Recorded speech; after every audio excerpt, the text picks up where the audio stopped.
So it's no secret that I love horror games. From Resident Evil to Danganronpa to Outlast. Okay, no, I don't like Outlast or Alien Isolation. They were very scary, but one of the more slightly out there games is Little Nightmares.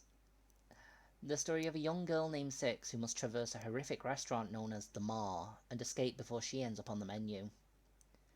The story, however, got expanded on with the DLC, where we play as yet another poor soul known as the Kid, who is also trying to escape the Maw around the same time as Six, our main character, is.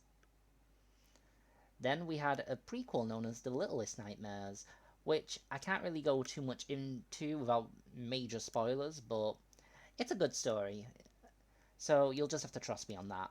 Anyway, the world of Little Nightmares is yet again expanding, and this is going to be a direct sequel to the first game.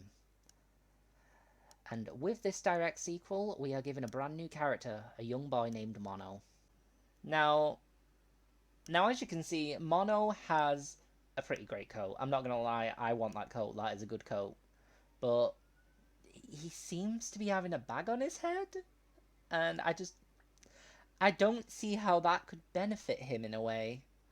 According to the game, though, it's to help him forget about the outside world. Plus, let's face it, in a world where apparently people have a restaurant for eating children, you know what? I don't blame him for having the bag. Mono, you do you. Right, enough about the bag. Let's get on with my little theory as to why there is more to Mono than meets the eye, and what connections he could have to the world of Little Nightmares 2. The brand new protagonist, and this leads to a lot of questions. One, just who is Mono, and what is he all about?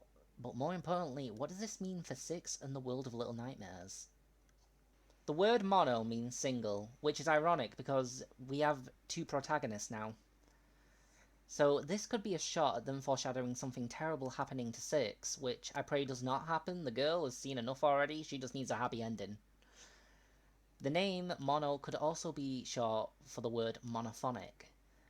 The word monophonic is used when talking about recordings or transmissions of sound, usually following a single path. Now, I know what you're all thinking, what does this have to do with Little Nightmares, and more importantly, what has this got to do with Mono? The answer is simple though. Mono is officially described as a single-minded individual. He has a simple goal: get to the signal tower, better known as the Black Tower, and stop its broadcast. The interesting thing about the tower is that the official Little Nightmares 2 Twitter posted this: "The Black Tower calls, and it will never stop unless you stop it. Are you ready to go back?"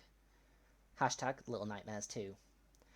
Now, we know Six has never been to the Black Tower, and it could be referring to us, the player, as we are returning to the world of Little Nightmares.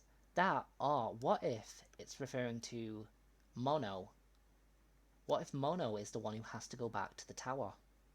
We've been told that Little Nightmares 2 will be very focused on exploring the world outside of the Maw, and how such a world could give birth to such a horrid location. Mono's connections to the transmission and the broadcast does not just end here though. Mono seems to possess a power to travel through televisions. Totally getting Persona 4 vibes here, but what can I say, I'm loving it. Mono being the main character and having such power means he definitely has some connection to what is going on.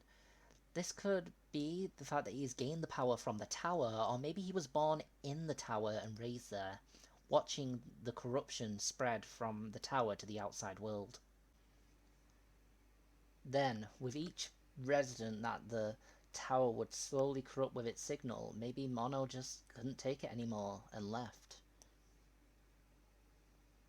That's just a wild theory, but one cannot help but wonder, while Six is in the Maw, what exactly was Mono getting up to in this world where corrupt and evil deeds were being done? That was shocking enough, but now we're getting a much bigger world to see, and it makes the Maw pale in comparison to what Horror's Little Nightmares 2 has in store for us. I for one choose to believe that all the locations we're going to be visiting are going to be places from Mono's past. The biggest question about Mono though is, Why does Mono want to shut off the signal tower? Or better yet, what is he going to do once he shuts it off? Hopefully, as the game comes out, we will have answers, and my entire theory video will probably be completely disproven. Now, more importantly though is, what do you lot think? My question is to you, do you think Mono is a hero? Or do you think that he's a little more shady underneath that bag? Either way, let us know in the comments, and I'd love to read through some of your theories and opinions on the matter. So thank you for watching this video, and if you've had a good time, I hope you'll leave a like, and if you really want to see more, I hope you'll sub to the channel. And thank you so much for your time, and I'll hopefully see you when the game comes out so you can all tell me how wrong my theory was.